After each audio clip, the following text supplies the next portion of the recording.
오늘의 증시 이슈 들어가 보도록 하겠습니다. 자, 지금 추석 연휴 동안 일단 이슈들을 보면요. 미중 무역 전쟁의 좀 완화, 그리고 22 통화정책 회의에서 비둘기파적인 이러한 정책, 그리고 사우디 원유 시설의 드론 공격 등 상당히 좀 많았었습니다. 이제 바로 이슈를 좀 들어보도록 할 텐데요. 이 사우디 원유 시설 드론 타격 그리고 유가 급등에 대해서 한번 알아보도록 하겠습니다. 이제 우리 김본 스타님께서는 원래 좀 중동 문제 전문가 아니겠습니까? 저희 공식 토겐스탁의 역사 선생님이기도 하고요. 지금 너튜브 찾아보니까 지금 화학왕, 정여왕 이런 말도 있습니다. 이번 기회에 어떻게 벌어진 일이고 이 사우디 원유 시설인지 왜 이런 일이 벌어진 건지 설명 한번 부탁드리도록 할게요. 뭐 화학왕, 정여왕은요 옛날 대한유화.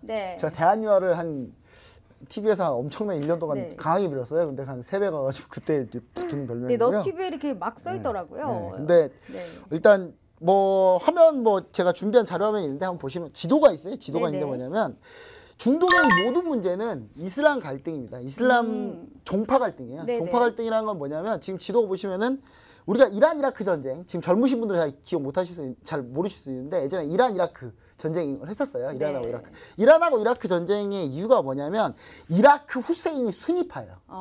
이란이 시아파고. 그래서 전쟁이 난 거거든요. 그리고 그 뒤에 이라크가 쿠웨이트를 공격했던 이유는 약간 다른 얘기긴 한데 이라크가 사실은 수니파가 소수민족이에요. 시아파가 더 많아요, 숫자가. 그러니까 소수가 다수를 지배하는 상황이었거든요. 그러니까 수니파가 대부분 이제 수니파가 약간 있고 이제 시아파가 대부분인데 이제 이라크가 그래서 정권이 이제 무너졌죠. 무너지고 뭐 후세인은 뭐 이제 나중에 미국 잡혀가지고 처형당했습니다만은 그러면서 발생했던 게 뭐냐면 수니파들. 그러니까 후세인의 후예들인 이 수니파들이 만든 게 IS입니다. 그리고 그 IS가 시리아로 넘어가서 시리아 같은 경우는 알 아사드가 시아파거든요. 그러니까 수니파가 IS다 보니까 알 아사드의 반군이 된 거죠. 그러니까 시아파의 반군이 된 겁니다. 그러니까 시아파의 반군이 되니까 알 아사드 정권하고 수니파하고 결국 싸우는 거. 그럼 요 그림이거든요. 그러니까 즉 중동의 모든 문제는 별거 없습니다. 그냥 종파 싸움이에요, 계속. 수니파와 시아파의 싸움이네요. 이 이슬람 쪽은요, 그 다른 타 종교랑 싸우는 것보다 자기들끼리 더 많이 싸워요. 물론 왜 시아파, 수니파가 차이점이 뭐냐를 제가 얘기 드리자 하면 이게 길어져야 돼. 이 방송 1시간 더 해야 되거든요. 근데 이게 이슬람 이제 어디를 수도로 하느냐, 누구를 선지자로 하느냐, 뭐 이 얘기까지 다 해야 되는데 뭐까지가 너무 길고요.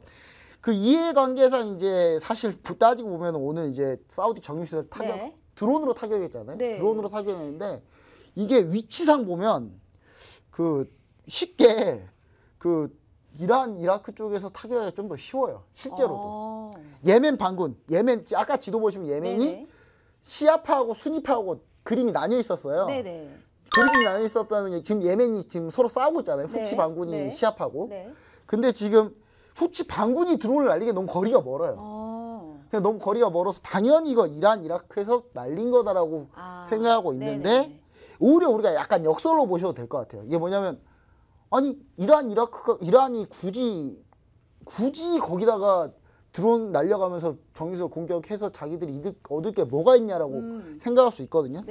그러니까 뭐 미국이 자작극 아니야 뭐 이런 얘기도 있어요. 그럴 수 있어요. 근데 모르는 거야 이건 진짜 아무도 모르는 거야. 물론 후치 반군이 자기들 했다고 얘기는 했지만 하기엔 너무 거리상 말이 안 되고 정확하게 아직 발표된 건 그래서 이제 없나 봐요. 트럼프 대통령은 이런 얘기를 한 거죠. 이거 이란이 한 거다라고 이란이라고 배우를 지목했고 보복을 할 것처럼 얘기를 했어요. 정황이 나오면.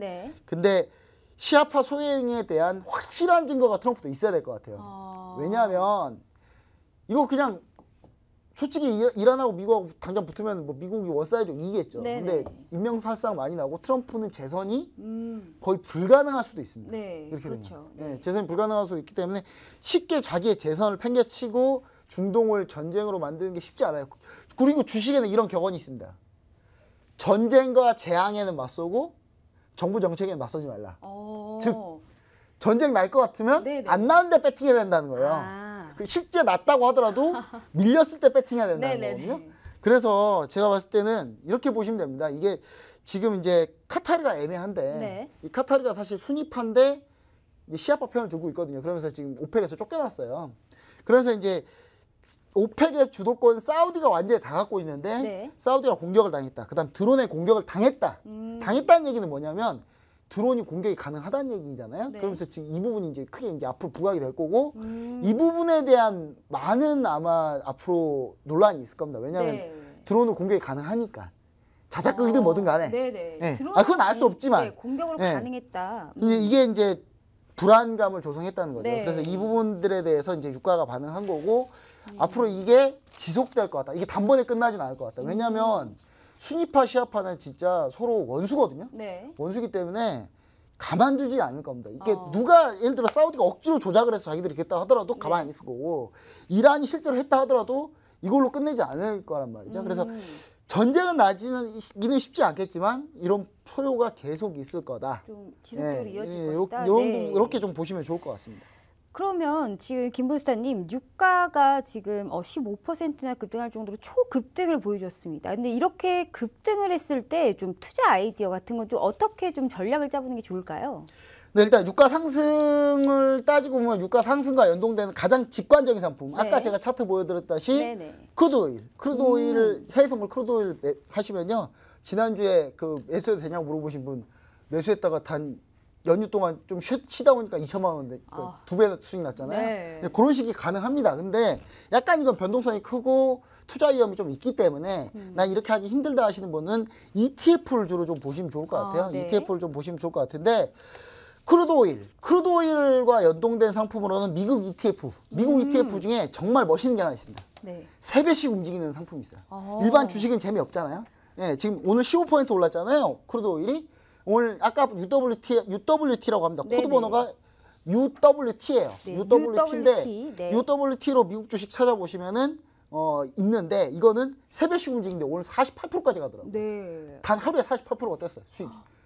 네. 요런 상품이 있습니다. 네. 물론 참 매력적인 상품인데 이것도 나는 좀 그러니까 해외 선물이 가장 레버리지 한 50배 정도 되니까 네네. 가장 위험하다고 할 수 있고 그다음에 리스크와 수익기가 그다음에 큰 게 미국 ETF 중에 UWT라는 상품을 보시면 될 것 같고요. 네. 그다음에 난 그것도 싫다. 그냥 한국 거 하고 싶다 하시는 분은 어떤 걸 보시면 되냐면 코드 번호가 261 네. 220 대표적으로 이걸 네. 얘기해 드릴게요. 제가 뭐 관계자는 아닙니다. 261220. 네, 제가 삼성증권과 삼성투신의 관계자는 아닙니다. 네. 근데 가장 대표적인 거니까 얘기 드리는 겁니다. 네. 보시면은 코덱스 WTI 원유 선물이 있어요. 이게 즉 원유가 올라간 만큼 그대로 추종해서 올라가는 거거든요. 네. 근데 여기 약간 해칭, H 써지면 해칭이거든요. 해칭, 그 달러 해칭도 들어가는 상품이 있고 안 들어가는 상품이 있으니까 그거는 확인해 보시고 이렇게 해서 보시면 차트 보시면은 이렇게 오늘 쪽 급등을 한 상태입니다. 오늘 하루에 한 뭐 3% 6% 정도 올랐네요. 뭐 주식 좀 세게 하시는 분은 재미없을 수도 있습니다. 네. 그러면 미국 UWT를 하시면 되고 그다음에 이제 정유주를 붙을 수 있습니다. 아까 상담을 오셨잖아요. SK이노베이션하고 S오일 등 이제 재고평가 차익이 생기기 때문에 정유주가 수익이 날 수 있다. 그다음 화학주는 정제 마진이 있어요. 이 마진 네. 사업이 뭐냐면 마진 사업은 원가가 올라가면 마진 사업은 무조건 잘 돼요. 네, 왜냐하면 예금금리 예대 마진 장사는 뭐 은행주들 보시면 아시겠지만 금리가 올라가면 마진이 늘어나요. 금리 떨어지면 마진 떨어지는 거고 마찬가지 정제 마진, 화학 정제 마진 쪽 하는 쪽은 유가가 오르면 그만큼 먹는 폭이 많습니다. 네. 근데 저는 이제 화학주 같은 경우는 크게 수혜 보기는 쉽지 않을 것 같고 단기 네네. 급등으로. 근데 항공주 같은 경우는 항공 원유는 어떤 걸 쓰냐면 이렇게 압착유라 그래가지고 네. 그냥 보통 휘발유 쓰진 않아요. 엄청나게 압축된 휘발유 쓰는 거거든요. 네네. 그러니까 기름값이 많이 들겠죠, 항공유는. 근데 이게 항공유가 다 기름값이기 때문에 당연히 항공주는 오늘 밀렸습니다, 실제로. 근데 우리가 이렇게 보시면 좋을 것 같아요. 근데 다만 이게 단기간에 그렇다는 얘기고 인플레이션을 구성한 요소 중에 두 가지가 있어요. 네. 디맨드 풀 사이드, 그다음에 코스트 푸시. 네. 뭐 이거는 이제 경제학 이론에서 배우시면 되는데 네. 이 두 가지가 있는데 이 중에 현재는 코스트 푸시 요인이거든요. 이게 네. 뭐냐면 코스트를 밀어 올려서 간 거기 때문에 네네. 이런 단기적인 효과 말고 장기적으로는 그렇게 좋지는 않다 이게.